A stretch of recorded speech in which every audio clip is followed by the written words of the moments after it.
filled with friends, faces old and new. See so many of them here tonight. Thank you all for being here. Let's give another round of applause for Randy Surrey. Thank you, Randy. We need a lot of help in the coming months and weeks as we try to get them home safely and rebuild.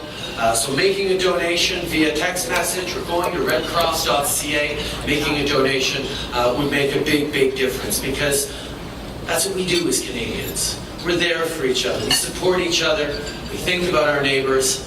That's what makes us strong as a country, even in the face of terrible challenges and catastrophes like the challenges facing the BC wildfires. You know, I want to be involved in shaping the future of our great country. It's proof that you're doing a lot of hard work, and that we're doing it the right way, because we're connecting with Canadians. We're delivering the kinds of results they want to see. We're working hard to strengthen and grow the middle class. We're offering real help to those working hard to join it. You know our record. We started off by raising taxes on the wealthiest 1% so we could cut taxes for the middle class. We launched the new Canada Child Benefit to give more Canadian families, 9 out of 10, extra help, the high costs of raising their kids. Just a couple of months ago, I was here in Surrey, meeting with some families about the CCB. It was great to hear about how they're putting this new, more generous benefit to good use. Some were planning to use the benefit to pay for their kids' summer camp programs. For other families, the money goes to sports programs or music lessons, or new clothes.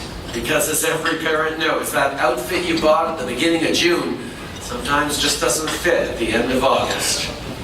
The point is, families who need the most help get the most help. Because it's the right thing to do, and it's the fair thing to do. We lend a hand to our friends and neighbors. That's who we are. This spring, as part of our 2017 budget, we laid the groundwork for a national housing strategy. Because every Canadian deserves a place to call home that is safe, secure, and affordable. And we're taking action, along with the provinces, to address the opioid crisis. We need to work together to find long-lasting solutions that will help our most vulnerable citizens and give more support to their families and to their communities. Since forming government, we've also taken action on a number of issues that I know mean an awful lot to British Columbians. New money for long overdue infrastructure, including the Surrey LRT, to help make our communities even better places to live. Investments in clean tech, something that not only helps our environment, but also helps deliver thousands of good, well-paying jobs here in the province. An oceans protection plan that will help keep our coastlines healthy, clean, and safe for generations to come. A moratorium on crude oil tanker shipping on British Columbia's north coast, something that local residents and Indigenous communities told us was necessary for the region. And a renewed focus on deepening our trade relationships with Asia-Pacific countries, because we know that with trade comes good, well-paying jobs, the kinds of jobs you can raise a family on. We need to keep working hard to make sure that Canada's success is felt by more and more Canadians. By the young person who needs a good summer job so that she can set aside money for her tuition and her textbooks. By the single parent who shouldn't have to decide which one of her children gets a new backpack when it's time to go back to school shopping. By the senior citizen who worked so hard for so long and has earned a secure and dignified retirement. That's who we're working for, and we will never forget it. My friends, as we look ahead, we have to remember we've got some competition. The Conservatives have a new leader, and the NDP will have a new leader by the end of the year. Their supporters aren't waiting until next year to make a donation or volunteer their time. They're doing it now. We need to be doing that work right now, too. That's the only way we can be sure to repeat our success of 2015 and ensure that BC sends even more Liberals to Ottawa in 2019.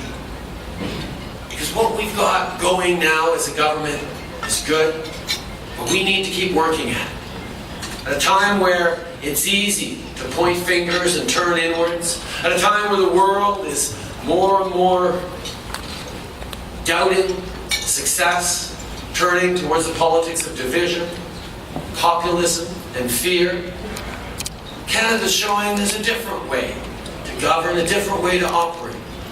A place grounded in reason, in bringing out the best of our neighbors instead of fighting against the worst. Politicians always have a choice.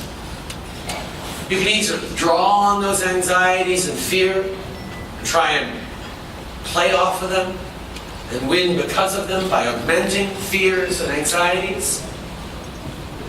Or instead we can pull together and give ourselves the tools as a society to meet those challenges head on. To understand that when we are at our best and when we are working together, we can tackle and overcome any challenges. And right now the world needs places to figure out these big challenges. Places where people are strong and optimistic and value-driven and hard-working. Places like Surrey, places like Canada, where we understand that there are no challenges too big to meet with the kind of hard work and optimism that has always defined the success of this country. Canada is an amazing place, my friends. But it didn't happen by accident.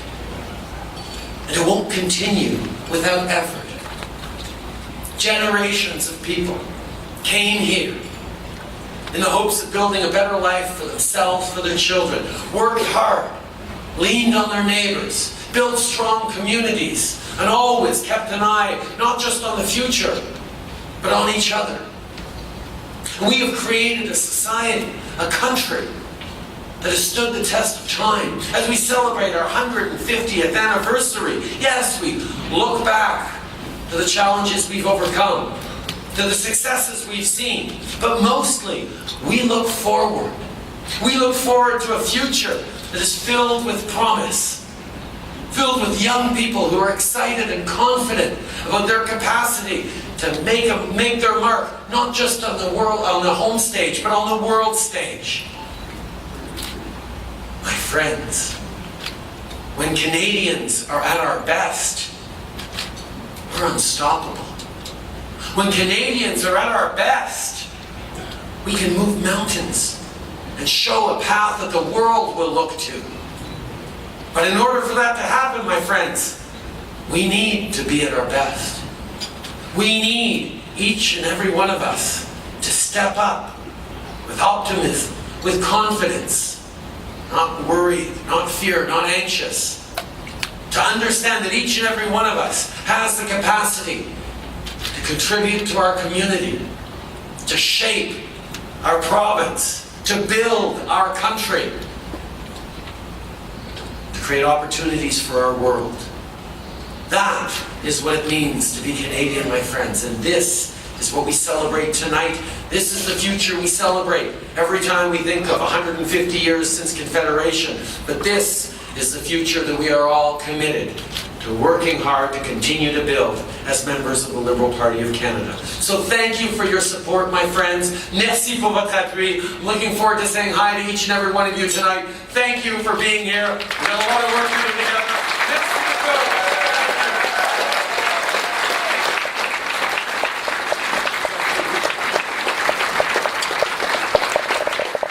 Let me, first of all, start by giving glory to the Almighty Creator for making today's occasion a resounding success. I want to thank our special guest, the Right Honourable Prime Minister of Canada, Justin Trudeau, who, despite his busy schedule, has found time to grace this occasion. Prime Minister, you are truly making Canada great again. I'll close by saying thank you once again